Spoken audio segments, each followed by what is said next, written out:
Kumain na ba kayo? Ang magalala, lilipas din mo. Saan ba binibili ako ng ano dito? Autobongbong. Wala na, sigarilyo na. Dito sa Mali. Oo, dito. Ako nakasim building. Pero dito yun. Lumipat na. Ano na? Kaya ako kinukwente yun. Eh si Joaquin. Kasi yan, pagka anong araw, lalo na kayo rito sa Hermosa, hanggang doon sa Tinapahan, sa looban. Eh pag madaling araw, ay ikot-ikot ako sa patay dito. Eh si Joaquin, mahilig yan magpauwi ng lechong kawali sa Ugbo. Nung bata yan. At saka yung puto bumbong. Eh dito ko dinidisgrasya yun eh. At saka doon sa Ugbo, yung kay Edith, saka kay Rado. Kaya nga mga minamahal na lolo't lola, I love you. At marami pang utang sa inyo ang Maynila. Pero steady lang yan sa Gedli. Basta ito naman, natutuwa ko. Kung pwede makisuyo, move kayo konti. Marami magagandang nurse doon eh. Move kayo konti. May bayad din yan, sa ating mga batang Maynila, sa ating mga nanay-tatay ko, sa ating mga DHW, barangay nutritionists, at doctor and nurses, our frontliners in medical care or health care, to our partner, PhilHealth. Tabong-tabo tayo sa PhilHealth ngayon. Ang PhilHealth ngayon, very aggressive in helping the city of Manila. Kasi alam nila talagang wala tayong kapera-pera. And I'm really grateful na ang PhilHealth ay lagi nakatutok sa atin para ma-maximize natin ang resources ng national government. Para naman, pag-yadban ng PhilHealth, tosgas naman ang City of Manila. Makabibili tayo ng mga bagong ECG machine, mga computer cell center, even tablets for our DHW. This costs money, and this can deliver efficient management of database, which is very important in policy making ng inyong pamahalang lungsod ng Manila. Kaya sa palakpakan natin ang PhilHealth.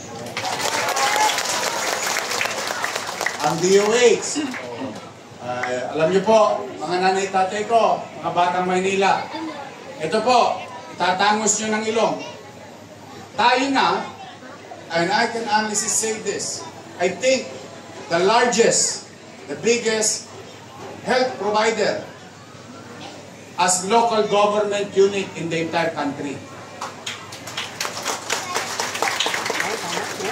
44 health centers, just imagine, and growing because we're building more in the likes of other places, and bubuhayin ko muli yung isang katulad ng komunidad natin doon sa Damka, Santa Mesa, na dating Pamana Health Center na ginawa lang ng kung ano-ano ng mga politiko doon.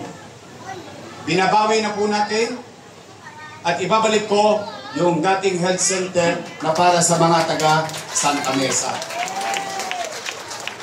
Now, we are on track.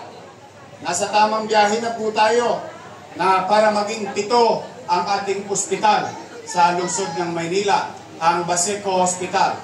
The OPD is now open. 3 taon yun. Hindi binuksan. Pero nabuksan na natin. Ang tumatakbo ngayon ay OPD. Then, recently, thanks to Junior Ibay, Jesus Tagapardo, yung anak ng misis ko, Joaquin Gumagoso, Jose Alin, Jose Alian, may na tayo at siyempre ang chairwoman ng Committee on Health, Dr. Irma Alfonso. Yan yung mga kusyal na yan. Lalo si Irma, naipasa na sa Konseho ng Maynila ang organizational structure to make it official and permanent at magkaroon ng kasiguruhan yung ating mga medical frontliners na ma-hire at madidestino sa Corazon Aquino Baseco Hospital. And yesterday, lahat ng hiningi ng 6 na ospital gamit inaprobahan na po ng inyong health board o city health board. Ang problema na lang dyan, sino mauna? Nakaposas yung kamay ko sa Chapi. But we will make sure uunahin natin yung nasa Baseco para may building sila, may pasilidad sila, may equipo sila, may medical professionals sila. At online to our accreditation of level 1 hospital. And going to help. Sabi kayo ng Doc, nasa 40,000 mahigit ang sinasako nitong Magsaysay. Yung Baseco Hospital will serve 100,000. Isang barangay lang po yun. That's how hard it is sa kanila. Napakahirap ng katatayuan nila doon. Tayo, maswerte tayo dito sa Herbosa, sa Tondo proper, isang kembot mo lang, may health center na. Pagka medyo bumigat-bigat pa pakiramdam mo, mamimili ka. May national government, Tondo Medical, sa norte. Sa eastern side, 2, Jose Reyes at San Lazaro. Oh, yung mga nabuntis naman ng Pebrero, o meron naman tayong Pabella. Yan ay mga national government. Sa south of Tondo, we have got Andres Bonifacio Hospital, pag-aari ng Maynila. And, of course, yung ating partner, UP PGH at PGH. At nais ko pong iparating sa inyo, sa tulong, tama po yung sinabi ni Congressman Ernix Junicio. Kapag ang national government, local government, is in synchrony, ito ang prueba at resulta. Ito naman ang gusto ko ipabatid sa inyo. With the help of PGH and UP PGH, alam ko tayo mga taga-Tondo, marami tayong minahal sa buhay. Sa sobrang dami yung minahal, parado na mga puso nyo. Kung sakasakali, I will take this opportunity kasi pera nyo to eh. Kaya lamang nalulungkot ako maraming hindi nakakaalam. Kung sakasakali kayo ay mag-angiogram, mahal ba ang angiogram? Super mahal. Minimum of 50, maximum of 80,000 pesos. Angiogram pa lang. Eh pagka natuluyan ka, ia-angioplasty ka. Tama mali? At ang pinakamura dyan, 300,000. Ang kalagitnaan niyan, median price o median cost, 500,000. At ang pinakamahal niyan, 1 million pesos. Now, may awa ang Diyos. Matter of time. Ilang linggo na lang, baka mag-qualify na tayo. But for now, may libre tayong angiogram sa ospital ng Maynila. Yes. Yung sinasabi nilang mga inutan ko noong panahon ng pandemya, which tinatayuan ko kahit saan tayo magpangita, kahit sa intersection pa ng Velasquez at Herbosa. Tinatayuan ko yun sapagkat yung mga bagay na binili natin ay bagay na pakikinabangan ng utaw. Alam nyo ba na may MRI machine tayo? MRI machine. Nasa ospital ng Maynila. May CT scan machine. Bukod dyan sa CAT, meron tayo sa ospital ng Maynila. CAT lab. 3 taong hindi ginamit. 3 years.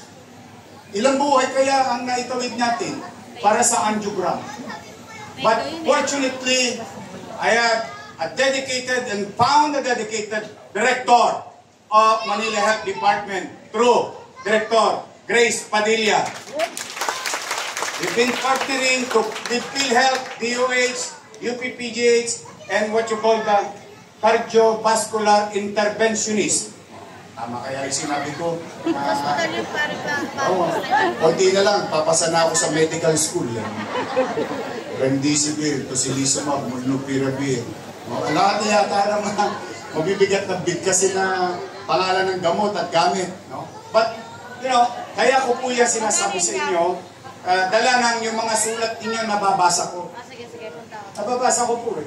Eh di ba, dinideliver minsan sa inyo yung tulong ng lungsod. Kinakatok kayo sa gabi, sa madaling araw, tanghali hapon.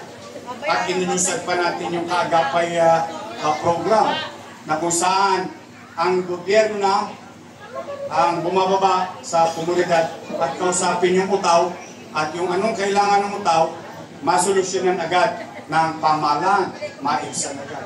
So, kaya po mga nanay, tatay ko at lahat ng mga nakikinig sa paligid, MRI machine, CT scan machine, ultrasound 4D, X-ray, mamili ka, movable in the hospital or stationary, cat lab. Tapos, wag kayo mag-alala ha. Ito, pag nag-qualify na tayo sa angioplasty procedure, kasi meron lang tayong binibilang na numero. Pag na-qualify na natin yon, we're gonna conduct, gagawa na tayo ng angioplasty. Huwag kayo mag-alala. Alam ko mahal ang barbula. Mahal yung tubo na nilalagay sa ugat ninyo. Huwag kayo mag-alala. Nagtabi na po ako kahit wala tayong kapera-pera. Yan, tanungin nyo si Irma. Tanungin nyo si Director Padilla. Nagtabi na po ako ng 25 million. Nakalutang po yun. Naka-float po yun. At anytime, any John, Doe's, and Mary, sino man, mayaman, middle class, mahirap, mga ngailangan ng angioplasty, wala kayong toss gas. Zero. Literally zero. Bibili namin yung barbula, o tawag ko lang kasi doon barbula pero may scientific name doon. Mga spring yun, spring. Para ibuka yung inyong mga nagbara ugat sa puso. Kasi ang katwiran ko dyan, mahirap maging mahirap. Lalo na kapag may sakit. Totoo lang. Minsan, dinadiagnose ka pa lang. Hindi ka pa kumpirmado sa problema mo sa pangkalusugan. Umaayaw ka na. Dahil sa diagnostic process pa lang, tukod na ang tao. Kaya ang ibang nanay, ibang tatay, imbis na ipagamot ang kanilang sarili, ipakakain na lang sana. Kaya ayaw kong mangyari sa inyo na maging deprived kayo ng mga ganong mamahaling procedure. And I'm happy today, masaya ako ngayon. E tingnan ninyo naman. Ha? Parang private na itong ano ninyo. Health center ninyo. O palakpakan natin si Junicio. At least hindi niya nilagay sa flood control.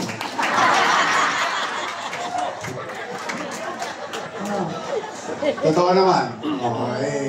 Maraming pinakita sa akin si Ernix. O lahat, inaprubahan ko. Bakit? Eh, kapakinabangan ng tao. Pati yung mga kalabang kong congressman. Totoo. Nagpunta sa akin. Kahit na napagsalita nila ako ng hindi maganda nung araw. I don't care.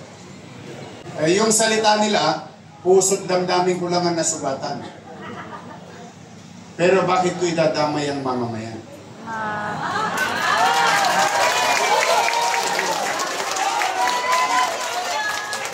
Totoo lang. Eh, total, pride lang naman yun. Dami namang fried chicken sa Herbosa. Simula sa atin hanggang Sunday. Ang daming tusok-tusok. Mamili ka.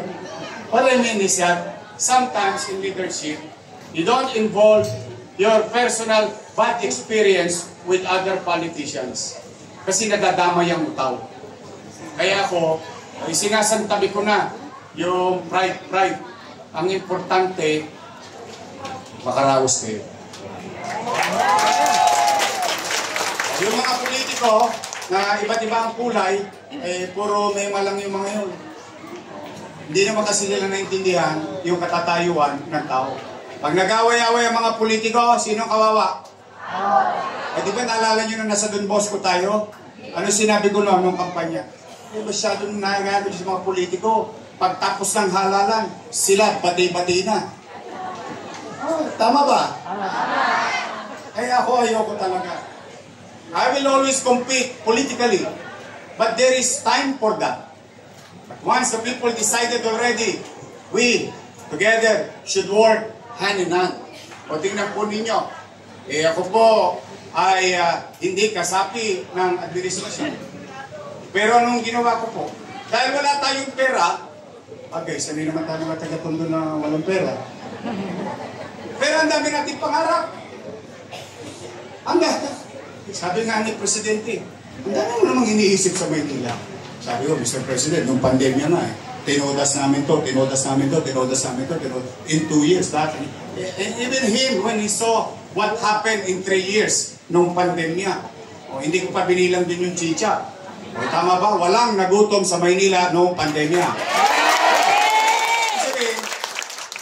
I have all these aspirations for the people of Manila. Anong ginawa natin? Dahil wala tayong tsape, ginamit ko na abilidad ko. Binibenta ko yung idea sa kanila. Baka bilhin pagka binili, sino ba may pera? National government. Pag ginawa nila, kanila na kredito, legacy nila. Good, I'm happy for them. Will I be happy kung makikinabang ang mga taga Maynila? Oo naman. Ganon ang pagiging ama ng lungsod ng Maynila. Lagi kayo mga chairman nyo, tinatawad ko yung mga yan. Kilala ko naman Pero pinuli sila. Kahit kayo magtanong sa kanila. Wala silang narinig sa akin. Why? We have to move on. Always way forward. Just remember what happened in the past. But we cannot keep on looking back. Pag lagi tayong nakalingon sa likod, madadapa tayo. Abay, bakit? Hindi natin nakikita yung ating tinataha. Tama, mali? Masakit pagkabako ka nga. Una, gasgas lang yan pag napabayaan yan. Pag wala kang pambili ng penicillin ng dekada 80, magiging bako kang yan. Alam mo yung hinakamot-kamot mo ganyan. Ang kate. Ibig sabihin, the way things should be done, we politicians, we should not involve our personal feelings towards one another. Kasi one thing is common. Hinalal tayo ng taong bayan. At ang utang na loob natin ay sa taong bayan. Kaya mga nanay tatay ko, meron pa ako extra good news sa inyo. Ano yan? Madali nyo na yung insure. Tama ba? Pagka ang doktor ninyo, niresetahan kayo ng insure, edi ang mahal. Gastos. Kapag anak nyo, may sakit, itong health center na to, may insure to. Pero hindi katulad ng pagbigay namin sa katulad ng regular. Pero kung may mga sakit at mga mailangan, patungkol sa ganitong, anong tawag ng PhilHealth? Nutritional supplement. Nakakailanganin ng may sakit. Available dito yun. Pero, while supply last. Kaya una-una lang. Sinong gusto ng insure? Gusto nyo talaga mauna? I love you. Tapos sa inyong mga apo. Sa mga apo nyo, meron kami ibabalita sa inyo. Humingi lang kami ng clearance para sa mga 3 years old, 4 years old. Pero, nandiyan na yung pera. Nakatabi na. Nakasubi na. Pag nabigyan kami ng clearance ng DOH, sasaya ang mga 3, 4 years old din yung mga apo. Partida yan, ha? Wala pa tayong pera yan. Magsisinop ako. At again, yung ating mga I love you! Sa ating namang mga medical frontliners, sumaya ba kayo nung nakaraan? Yung medical and non-medical, sumaya ba kayo? Gusto nyo sumaya ulit? Spoiled sa akin yung mga yan. We're gonna give what is due to them. Not a single cent will be diverted somewhere else. What is due to them will be given to them. They deserve it. Matagal na dapat kakait sa kanila. Pero hindi. In fact, kunwari wala sila rito. Lalaki pa yung makukuha nila sa December. Ay, nandiyan pala kayo.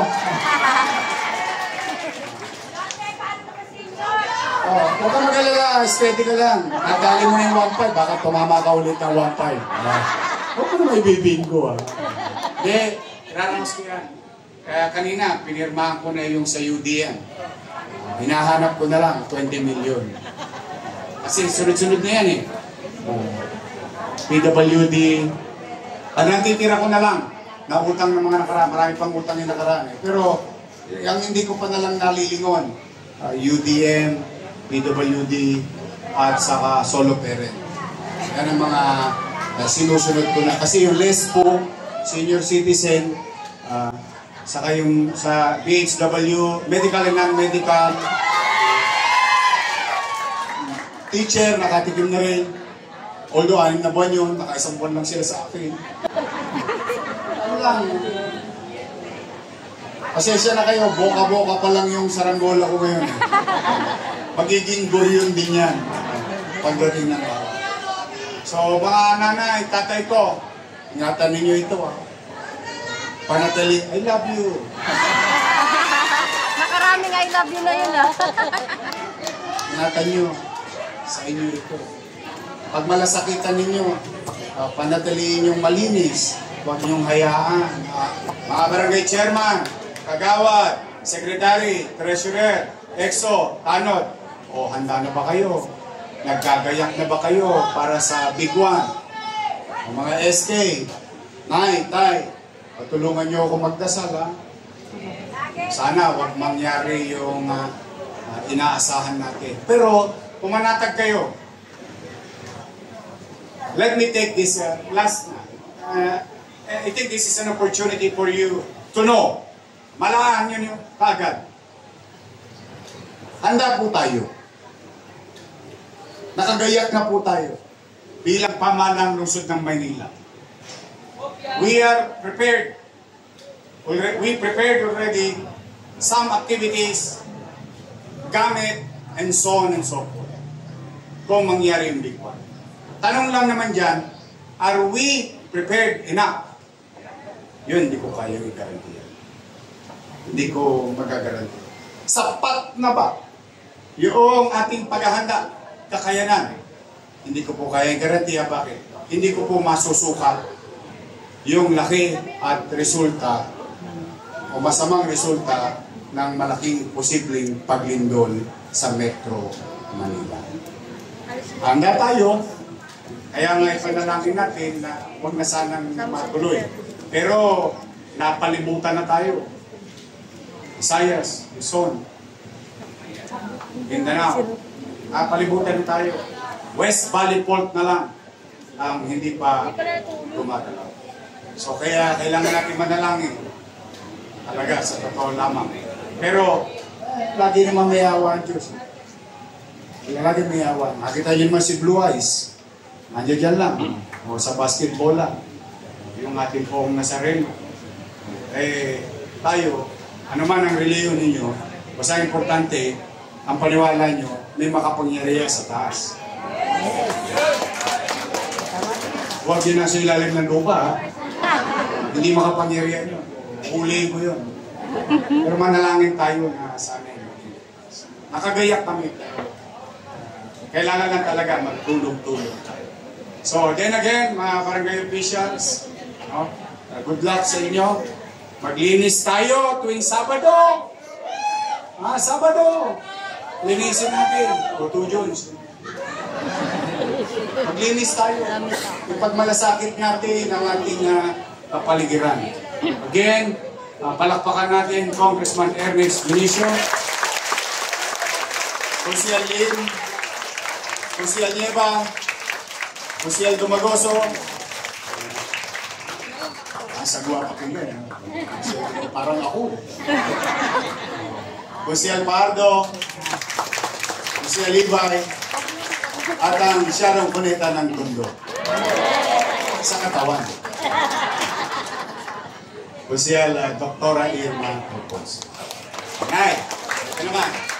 Bilang appreciation, mga taga-Tondo, ipakita natin kung gaano tayo mag-appreciate ng mabuting gawain sa atin. Sabay-sabay nga, mga mamamayan, salamatan natin ang ating mga doktor, nurses, PHW, barangay nutritionists, lahat ng bahagi ng ating serbisyong pangkalusugan na narito sa ating harapan. Pwede ba natin sabi-sabihin, Ma'am! Mahina. Sa letrang B. Ayun, malakas. Ma'am! Sir! Thank you. I love you. Minsan kasi, nakakaligtaan natin, dala ng nakasanayan na natin, nakukuha natin ng libre, nawawala na yung pagbibigay natin ng pagpapahalaga. Wala namang masama dahil yun ay obligasyon namin bilang lingkod bayan. Pero a simple thank you will put a smile in our nurses and doctors and other medical practitioners in our medical facility. Tama ba? I love you. Ano yun? May nawala pa sa atin. Pero napangiti tayo. Naman, ang pakiusap ko lagi sa ating mga naglilingkod sa pagkalusugan, always put a smile in your face. Alam mo, kahit yung may sakit, pag nakita yung doktor gwapo, plus ngumingiti-ngiti pa, gumagaling na kagad yung nanay ko, kinikilig na yun. Mabait pala yung doktor doon sa magsaysa. People will talk and people will appreciate. So muli sa inyo lahat, mga batang Tondo, ayawan, manatag kayo. Hindi perpekto ang inyong gobyerno ng lungsod ng Maynila. Pero, I guarantee you, pipilitin kong magbuti at maging efficient. Iraraos ko kayo kahit nahirap tayo. Makakatawid tayo. Yawa ang Diyos. Ha? Muli, congratulations. Masaya ako para sa inyo, mga taga-baryo. Magandang araw. Pagpalain nawa kayo ng buong may kapal. Sabay-sabay. Manila! God first. Thank you. Maraming salamat po. Muli po palakpakan po natin Mayor Francisco Isko Moreno Dumagoso. Tayo magbilang in 5, 4, 3, 2, 1.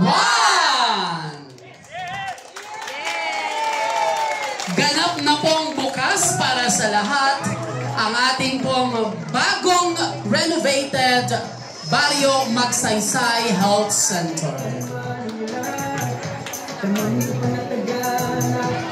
At sa lahat po na naging bahagi po ng ating pong inauguration ngayong hapon, maraming salamat po sa inyong lahat.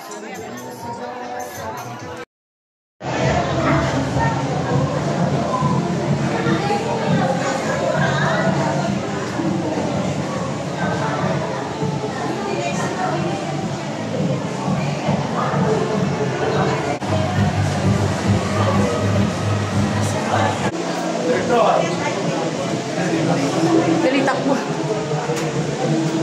I'm sorry. Lines na ba siya? Diba kasi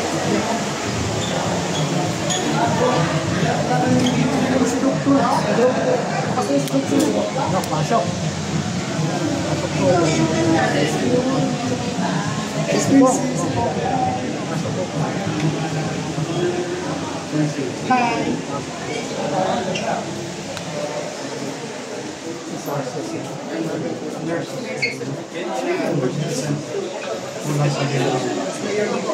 Lima po ang card.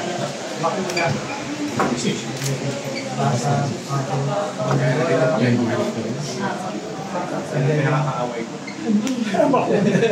Hindi kaaway ko sa sarili ko. Tatlo lang ako takot. Kahit multo at karay. Sa dami naman, karamihan din sa amin, nakasama. Talaga. Doon naman ang dental. Kompleto Ricardo. Ganda. Diretso mo. Ayan mga kababayan. Meron silang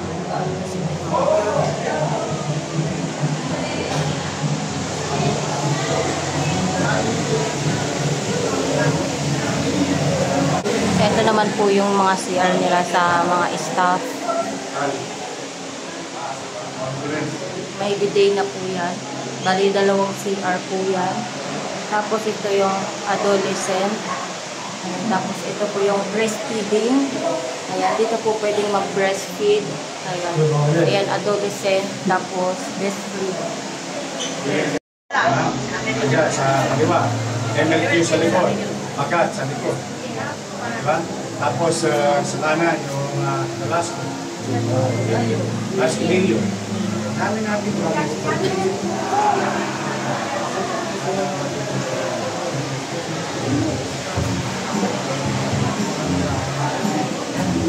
Taker. Masabay.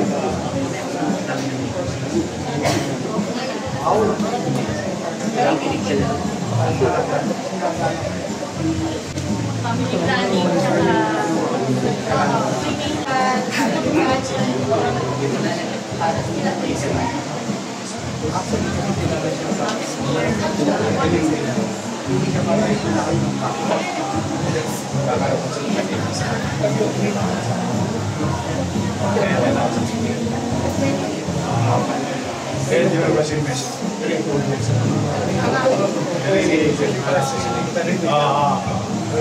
midwife, mayor, pap smear, Thank you.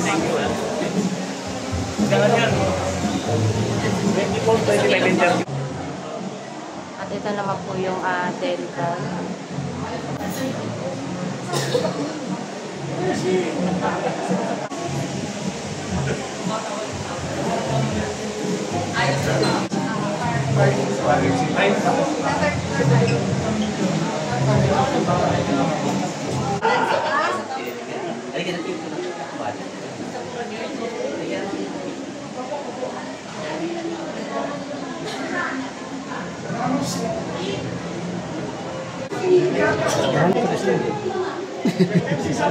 Ito pala yung insurance. Pwede ba tayo doon?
Karin po na sa